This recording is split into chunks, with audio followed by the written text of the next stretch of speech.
Joining me now, Congressman Steve Israel, head of the Democratic Congressional Campaign Committee, and Congressman Greg Walden. He chairs the National Republican Congressional Committee. Thank you both for being here on your debut here. The vast majority of Republicans and Democrats in the House were elected by big margins, at least in today's terms, 55% or more.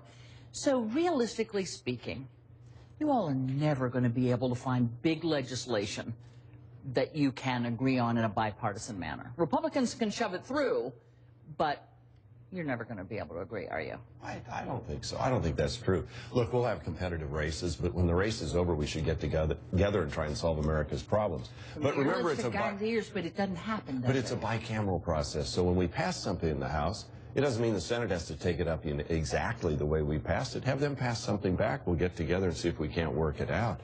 But at least we got to have the volleying back and forth so we can come to common ground, or at least try. Have you seen common ground? Name me one really big thing in the last 4 years that the House of Representatives have passed on a bipartisan basis. Well, look, we just passed the Violence Against Women Act. I mean, it took the Tea Party Republicans 500 days to allow us to vote, and we did finally vote for it. Look, I just came from my district, Candy, and I think my district is like most others in America. I don't care whether you're in a blue district, a red district, a purple district. You want a Congress that's going to focus on solutions. You're tired of the politics of blame, and you want a Congress that's going to focus on solutions. On this major economic issue we have right now, sequestration, House Democrats have attempted on 3 separate occasions to get a vote on a solution that is based on compromise, that is fair and balanced, that continues to cut spending beyond what we've already agreed to cut, $1 trillion, that cleans out our tax code and eliminates corporate tax loopholes for special interests, that reprioritizes. We couldn't even get a vote, not one vote on those 3 things. So, look, I like Greg Walden a lot. We do a lot of work together. We share each other's pains. But my question to Greg is, can we at least, in the spirit of comedy and compromise, can we at least get a vote on our common sense solutions? You can vote no, but at least give us a vote. So the way this works, actually, we've had 2 votes, one in May and one in December, to offset the sequestration in the House. We came up with common sense reductions in spending, some of which came from the president's own initiatives. We sent that to the Senate, and the Senate never took it up. The Senate never passed it. The president never weighed in support, and he said, if you don't increase taxes, I'm going to veto it. So we've tried to give flexibility from the sequester moving forward, and it's been rejected, or it's like that Jimmy Buffett song, if the phone doesn't ring, it must be me. We're waiting for Harry Reid, or we're waiting for Barack Obama. Let me move you on to politics, because something caught my eye in a story today in the Washington Post. And it quotes you, Congressman Israel. Quote, the president understands that to get anything done, he needs a Democratic majority in the House of Representatives, said Representative Steve Israel, chairman of the Democratic Congressional Campaign Committee. To have a legacy in 2016, he will need a House majority in 2014, and that work has to start now. How is that substantially different from Mitch McConnell, who was pounded for years for saying that his priority was to get the president to be a one-term president? There's a huge difference. The difference is that House Democrats have consistently supported compromise. The president put out a plan. This is about the president's legacy now, which you point out. It's about the president's legacy. So how would we ever know that he really wants to work with House Republicans when we know that he wants the House to be Democratic and is actively working in a way he has not worked at it before? Here's why. Last Thursday, the Republican Speaker of the House, John Boehner, spoke to the Republican caucus and said there will be no more negotiations, no more talks, not one corporate tax loophole will be considered, and the Republican caucus, as part of the sequester, and the Republican caucus cheered. Since when do we begin cheering for failure?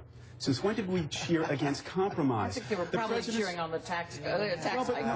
But the fact of the matter is the Speaker said we will not negotiate, and there was cheering. What the President needs is more conversation about compromise and less cheering for the lack of compromise. The first phone call the President of the United States made as he left the platform on election night, it was to my friend here from New York, Steve Israel, as reported by the Washington Post, to say, I'm all in this time to take back the House. The next phone call was to Nancy Pelosi saying, I'm all in to take back the House. He has had the never-ending campaign using Air Force One at $180,000 an hour to campaign around the country. He is not committed to solving these problems until he has nobody that will stand up and say, let's have a check and balance here, Mr. President. And for heaven's sakes, don't get in the president's way or question him, or you might regret staking out your position. Congressman Israel, you can see why people will now look askance at the president's dealings meetings with Republicans in the House, whom he now is, dedicated to getting out of office. Now, we knew that, obviously, presidents want their own party in, but this, in the midst of all these negotiations, shades how you look at it, does it not? Well, look, the president has consistently supported compromise. The president and Democrats have supported over $1 trillion in cuts. We know that we have to cut even more. But what the president has said to House Republicans is, let's substitute 750,000 pink slips, which this process will lead us to, with a reduction in big handouts to a few big oil companies. And well, let me finish. In the kinds of cuts that are going to cost 750,000 jobs, we need compromise and solutions and less blame. Let me move you on to some issues because okay, go ahead real quickly. I do think I get a chance to respond here in the terms of the fiscal cliff. The president just got $600 to $700 billion in tax increases at the end of the year in a compromise on the tax code. That was a compromise passed by the House and the Senate into law. That's an enormous amount of revenue if you think about it. $600 to $700 billion in higher taxes. We've done the tax piece. We have a situation where a number of Republicans joined in publicly stating their support for gay marriage. I wanted to ask you, as you look at these upcoming elections for House members, how do you hold true to the social pillars of the Republican Party and still invite in those, and there are many Republicans who say, we need to be supporting gay marriage, among other social issues. And there are certainly Republicans who do, Ileana Ross-Layton and Richard Hanna, others that have actively engaged in that and support that. In other parts of our country, they don't support that. But look, I think this is evolving. Kind of invites primary challenges, though, well, it can, it does, and that's what primaries are about. But I think we're evolving on a lot of these issues. But the thing Americans care most about is, am I going to have a job? Are we going to get this economy going? Can you sign off on Keystone Pipeline, create 20,000 American jobs? I think the economy's job number one. It should be for everybody. And let me ask you, on your side of the aisle, you have, I think, more than almost a dozen, maybe more than 2 dozen, actually, congressmen who've written the president and said, no way, no how can you touch Social Security, Medicaid, which everybody says are the huge drivers of the deficit. How do you sort of bring the Democratic Party behind not a single, but at least a consensus view of what should happen to these entitlement programs? Number one, we've already achieved over $700 billion in savings and efficiencies in Medicare, which is an entitlement program. Number two, we understand that we've got to go beyond that. We've got to have a serious conversation and a good compromise and a sensible, smart strategy on entitlements. But what we get is we want to reform Medicare. We want to begin to reduce Medicare and Social Security from the Republicans. But we can't find one single special interest tax loophole that they're willing to roll back or end. I want to thank you so much, Congressman Israel, Congressman Walden. Come back. We'll do it again.